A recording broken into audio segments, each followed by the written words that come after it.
Hello, everyone, and welcome to another edition of our Unfiltered Productions podcast. With me today is Cindy Kraft. Hi, Cindy. Good morning. Good morning, Sherry.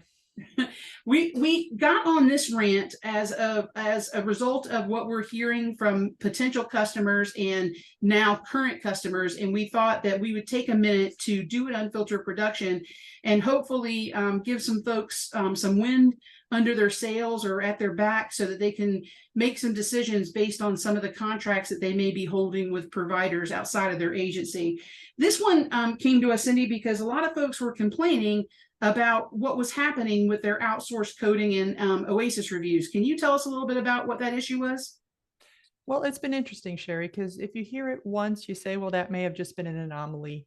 You hear it a few more times, you start wondering what's going on. And now I'd say what we're seeing seems more like a trend. And that trend appears to be that home health agencies on the small side are seeing less customer service from their outsourced provider.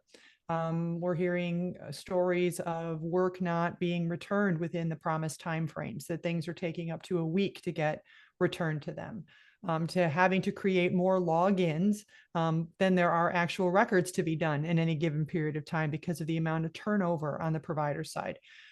Different people in the charts every single day, issues with communication. And I think it's starting to feel like, at least from our perspective, that the little guy, for lack of a better way to put it, is not getting the same level of service as the big ones. And Sherry, as a former agency owner, I'm sure you have some thoughts from being on the smaller side about what it means when work like that doesn't get attended to timely. Absolutely, I do, Cindy. And my agency was around 100 to 125 census, and we considered ourselves at that time to be medium. But with the amount of consolidation in our industry, that's now a small, maybe a micro agency compared to the larger ones. And oftentimes, as a small provider, you get put on the back burner, and we're hearing that. And I want to disclose that we do provide coding and OASIS review services at K&K, but this is not about getting business to us. This is about empowering you to have an expectation of your provider. When you enter into these agreements, you absolutely have a contract, and that contract has terms on it, and oftentimes it has times on it, right, Cindy? That they promise that they're going to return your work to you in a certain period of time.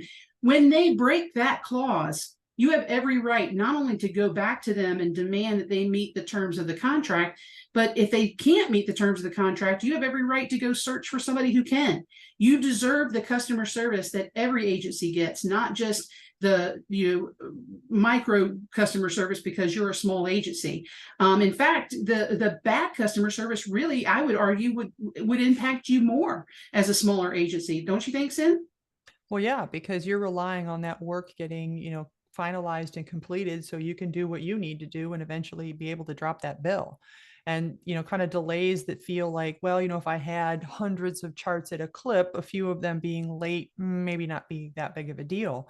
But if I'm only doing a handful of charts in a given week and half of them are not getting back to me in time, that can be a huge problem.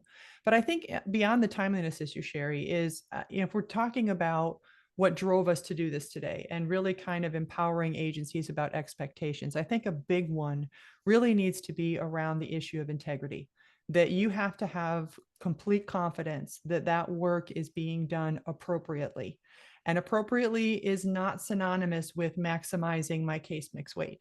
I know we'd like to maximize that dollar. And in some cases, when the coding is accurate and the OASIS is completed correctly, it does generate that level of revenue.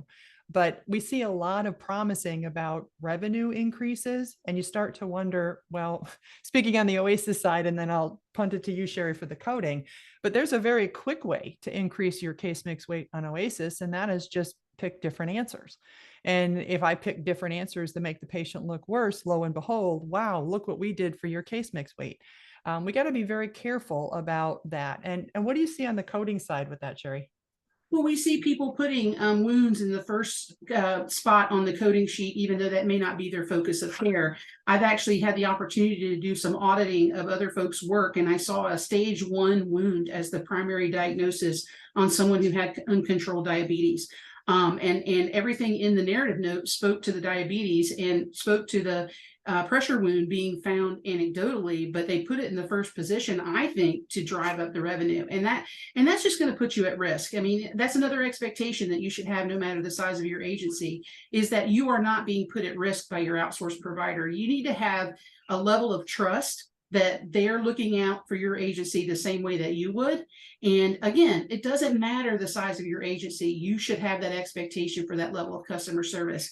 Cindy, I wanted to mention too that it's not just your outsourced coding and review services that I'm talking about. I'm also talking about maybe if you're using an outsourced biller, if you're Mhm. using an outsourced referral service, if you're using an accountant outside of your agency to do your cost report. All of those things, just because you're a smaller agency, should not put you on the back burner. And I kind of wanted to mention this one because this one really blew our minds. We had someone reach out to us about our services, and one of the things they asked was, how often do we bill them? How often do we send a bill to the agencies? And we bill twice a month, like a lot of outsourced providers do. But I guess they were upset that their outsourced provider hadn't billed them in how long? Oh, it had been several months, if I remember correctly. Yeah. And so what happens to a smaller agency if you don't have that consistency of billing is that after a few months, when they go to catch up, you have this large bill that lands on your desk from 3 months worth of work that you weren't expecting. And so, having that expectation that they're taking care of their business in a way that's going to work for your agency, and so that you can budget and you can plan and you know what's coming. I think that's the biggest thing, right? Is that when you send something outside of your agency, you want to have some confidence in what's going to return to you, and what source it's going to return to you, and what it's going to look like when it returns to you. I think that's a fair thing to ask for, don't you, Zen? I do, and I think, the motivation today is, I think the smaller agencies sometimes get very apprehensive about considering an outsourced option, or they find themselves locked in a situation that just isn't working for them. But we want you guys to stand up for yourselves, basically. There are a lot of good providers out there. I want to reiterate what Sherry said. This was not some sort of marketing ploy by K&K to pick today's topic. We just want to make sure that people are getting the best possible level of service. This is important work. It has both short and long-term implications for the organization, whether it's coding, OASIS, billing, or any sort of chart auditing activities. You want to make sure that that level of service is what you get, and that you have confidence enough that if that can't be remedied, there are other places to go. There are other places to seek this out and get that level of service, in order to ensure that your agency operations continue to move the way they need to. And another thing I would caution you on is knowing who is doing your work at any given time. One of the hills that we die on here at K&K is that we will not send your personal health information overseas to an offshore provider. And I want to explain a little bit. There's other providers that do that as well, same as us, and they've made that a part of their business.